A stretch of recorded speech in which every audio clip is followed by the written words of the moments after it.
خلک دي دا د درازیال دي دا ښځې ولاړې دي کوچنیان دي مؤمنان دي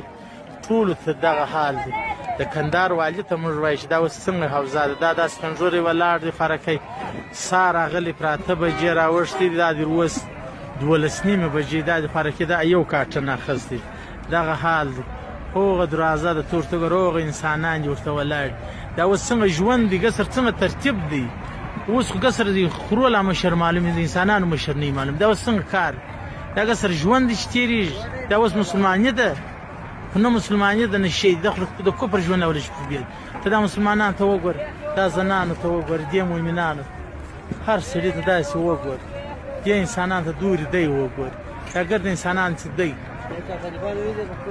طالبان هیڅ نه وایي طالبانو موږ سره دا ژوند دا زندګي ده اوس تیریږي دا کم حال دی قصر